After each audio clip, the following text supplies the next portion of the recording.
Oh my gosh. Oh, what a good day. The backyard, things are starting to bud a little bit. Seeing some budding. Mother.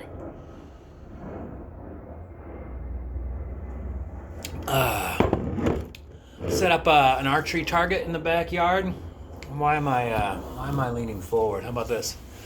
Set up an archery target in the backyard. Worked really good. Way better, about a million times better than I thought it was going to work. And much less complicated than I thought I was going to do as well.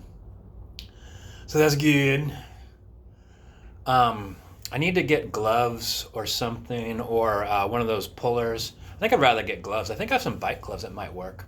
Real thin bike gloves, because the letting the pull on the string actually is a bit rough on the hands.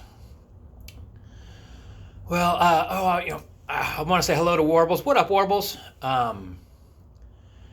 Because he was upset at what I said about my mailman. We had like brown eyes. The brown is from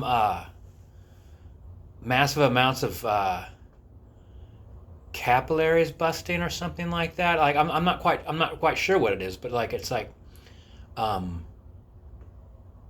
it's like an effect of certain kinds of drug abuse, like those brown splotches that just get bigger and bigger. I saw people on the street downtown with like their eyes are just all brown. So, something about like crack smoke too. Like there's like this kind of like weird glossy flat kind of look to the eye as well. It's not good.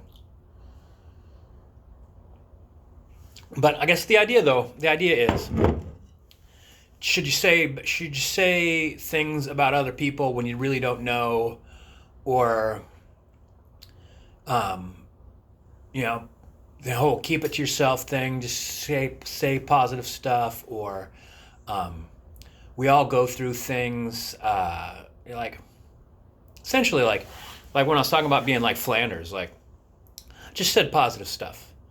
If I thought or knew somebody was doing something bad, I would like that guy I was telling in the last video was stealing from waitresses. Like I changed my behavior in order to get those waitresses their money, as opposed to like say anything about it to anybody or to that guy. And that went bad. The idea was that would not have gone bad for me. I might not have risked jail time if I just would have let that guy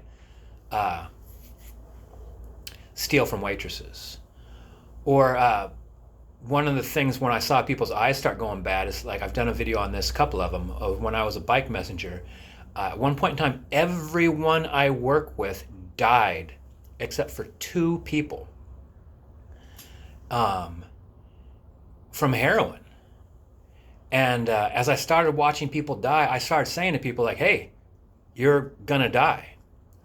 And that does not go down well. You can't walk around to someone and say, you're gonna die, and think that that's gonna go like, oh, really? Well, I appreciate your concern. Thank you very much. I have noticed some people dying in our community, and they are also people I used to hang out with and do heroin with. So I understand it's a potential. Like, mind your own business. You're gonna tell me how to live?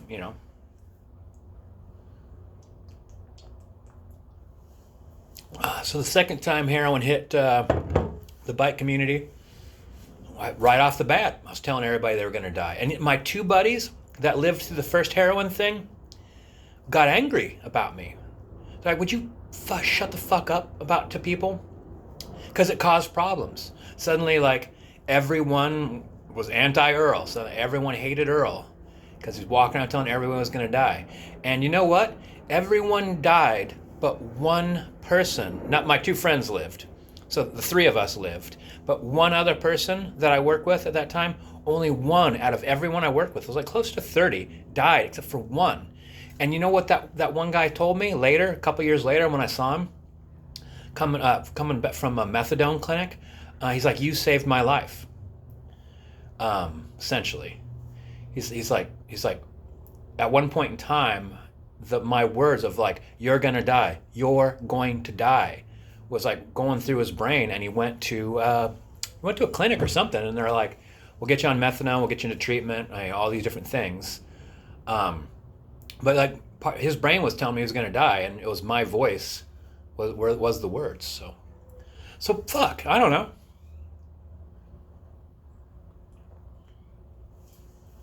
I guess the idea is,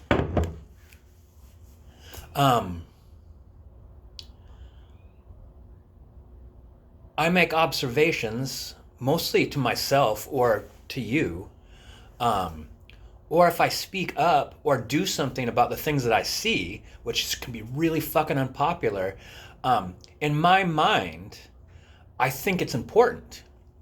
I don't want other people to get fucked up or fucked over, or I don't want to fuck anyone over. Not at all.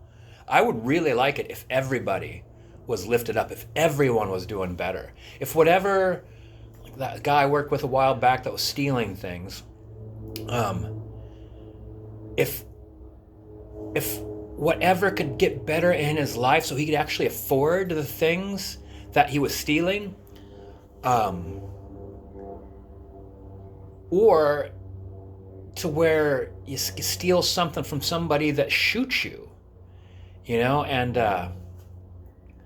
which has happened, not just like in general, but I've encountered that in my life. So if anything that I would have done or said to try to get this person to not steal anymore, I kind of felt like it's not like I want things to be worse for him. I actually want things to be better. I don't want things to get worse for those people taking heroin. I wanted them to not take heroin. Like, I didn't even know most of them, I didn't know most of them at all. I mean, you know their names, and I even know where they lived, because I used to go to parties at one of their houses, and I was like watching what was happening there. I'm like, well, that's the last time I'm coming here. But I say things to people on the tubes too, but like in real life, like that's the thing too. Is like typically you have to seek me out, to hear what I have to say. I'm quiet all the time, like the time, I don't know how many weeks was I camping, and then I went to go talk to the barista. And now I'm making references to a ton of my own videos, but I went to go talk to a barista to say I wanted coffee. I went like I was like trying to get my vocal cords to work, because I hadn't spoken in a really long time. I'm like, it's like typically like you're in a meeting or something like that. Everyone's like, what's your opinion on this? I was in a meeting. All right, I was on a meeting on a creative endeavor. Something. It was a commercial. I was in a meeting about a commercial that had already been filmed and already been posted, and someone said, "Hey, what do you think about that?" And everyone in the room was like going like, "Oh yeah, that's really great," because it was the cue. It was the cue for, we finished it. It was produced. It's now on the air. It's all done and over with. And I'm like, well, I have the following problems with it. And one of them was the product, like, seemed to be like third-dairy.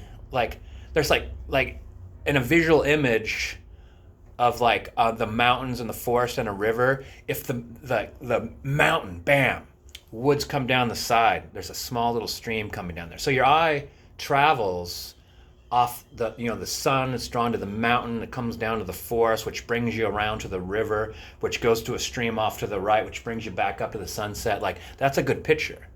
Like, you get a good picture, has your mind travel around it. And this commercial, the little teeny stream was the product. And the little teeny stream in the product didn't have anything visually to bring you back around to it.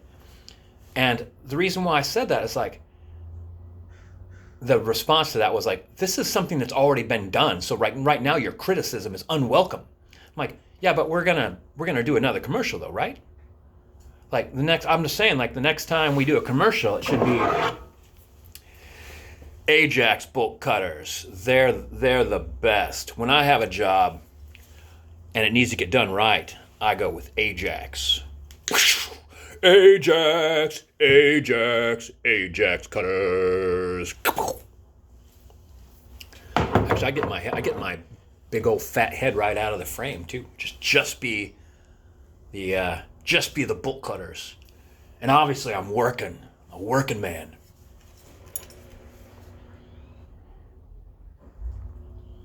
But no one thought I should have said that. It's happened all my life. It's like I'm a hardcore introvert. I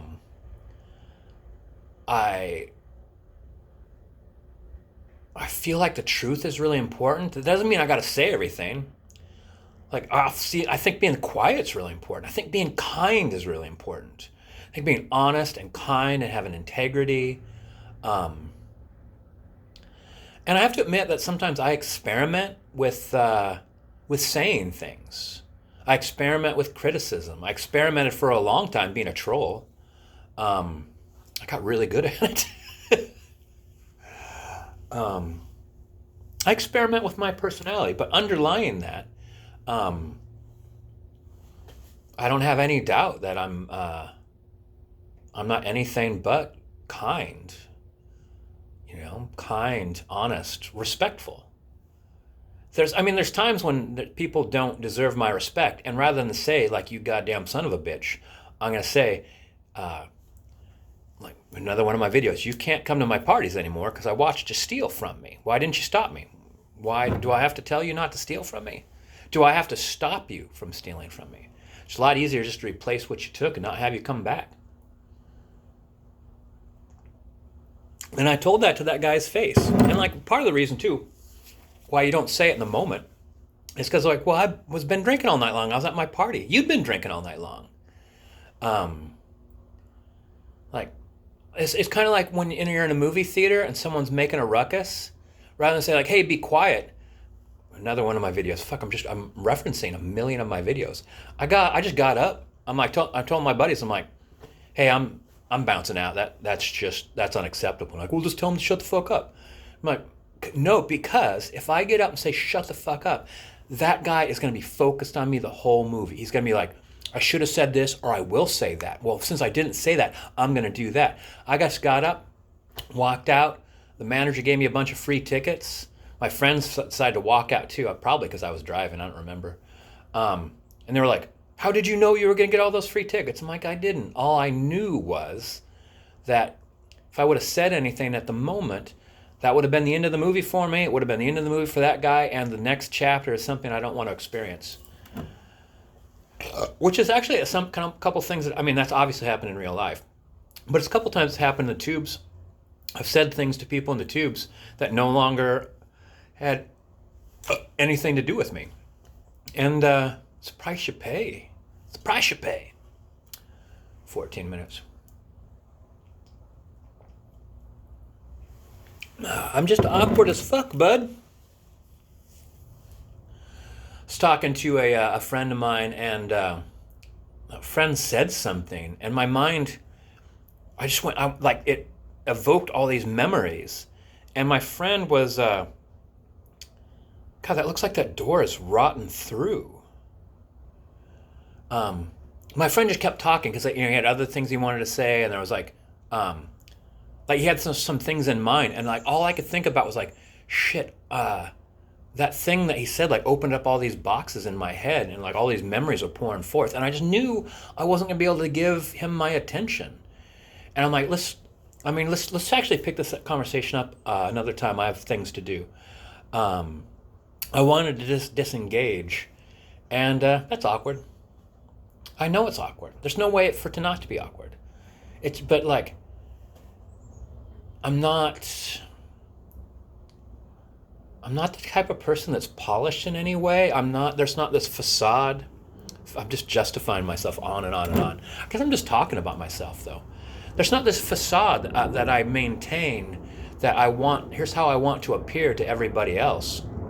Um, there isn't any, like, if I, and obviously I'm careful with what I say. Like, I try not referencing things or referencing people or, there's tons of dancing around I do with my words. So it's not like I'm incapable. It's just that I think I should say some things. I wasn't put on this earth to shut the fuck up. And maybe nothing I say makes any difference. Well, I guess it's like, according to one guy, it might have saved his life. Um, I mean, people might say to me that, like, you said this or you did that, and that was really inspiring. And I hope that's true. Like, that'd be great. It's not why I do it, though. It's not why I do the things I do. Like, if I inspire someone, like, hey, say what's on your mind.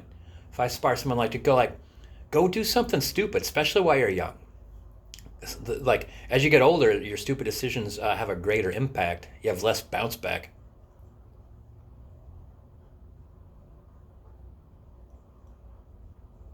I get why people do the facade, though. I've met some people that really, really benefit from projecting a professional, calm, competent, intelligent. Like one of the things that happens is, like, you say something, it's a mistake, and you cover for it, and everyone around you realizes it's very important that you have this persona of competence and intelligence and stuff like that, and they don't want to draw attention to that. I don't either, but I remember that, and I remember the next time it happens, and the next time it happens. Like, what that says to me is, like, is you're fake, or you're faking for a reason, for your own benefit. That's okay, but it makes me uncomfortable. It makes me uncomfortable to be around you. It makes me uncomfortable to say anything around you. It makes me uncomfortable to do anything around you.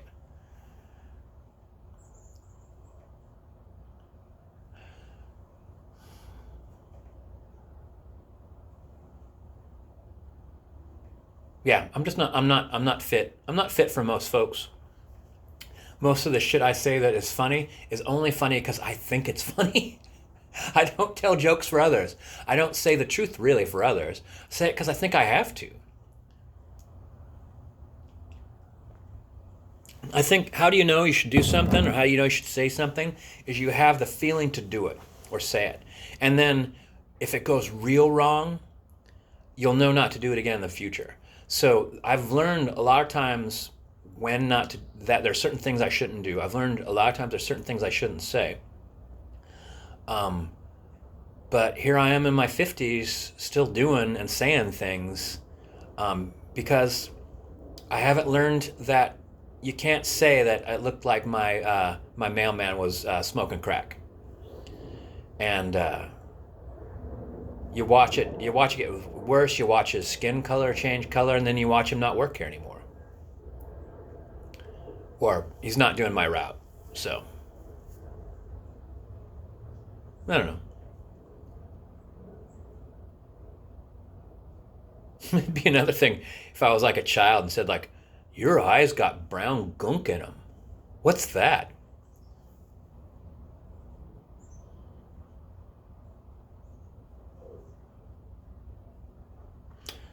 I have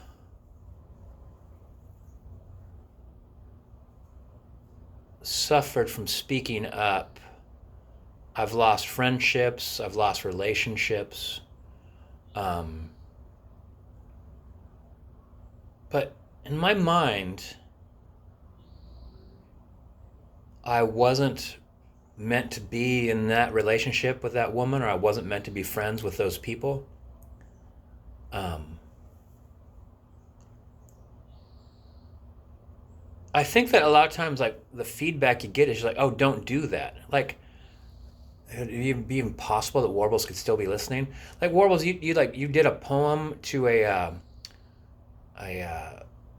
public figure in your town. He thought you was coming. You were gonna walk up to him. He thought you were walking up to greet him, and he did a poem about basically infidelity, I think. And you could see in this guy's face the impact it had. Like,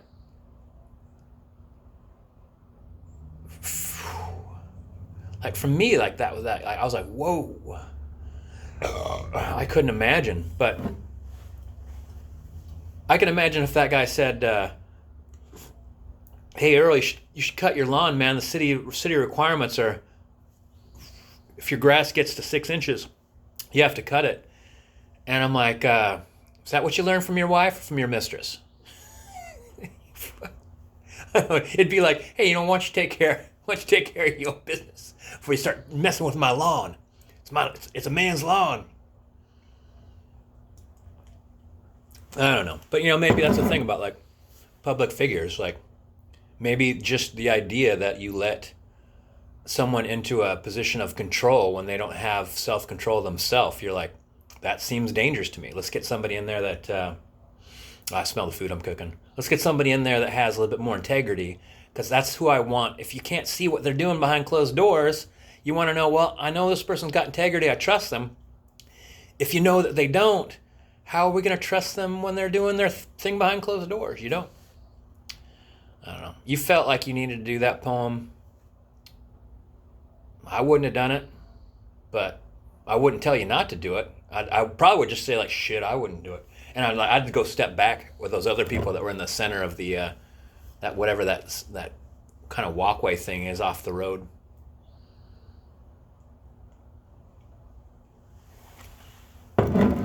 I guess I do sound defensive because I feel defensive. Like, not on that one thing about talking about my mailman, but about my entire life. Because I've met people that have had like anger issues, and I'm like, well, like there's ways to cope with anger. For instance, like you could feel it coming, right? And there's things that that have led to like uncontrolled effects upon your life. That if you could say I choose A or choose B, you definitely choose A, but your anger chose B. So in order to avoid all those undecided decisions that took place in your life, you could have control. But one of the things I realized from talking to a couple different people, unwelcome observations about how they could control their anger, was if you suddenly realize you could control something, you might feel very responsible for all the times in the past where you realize, I could have not done that, but I didn't realize I had the control.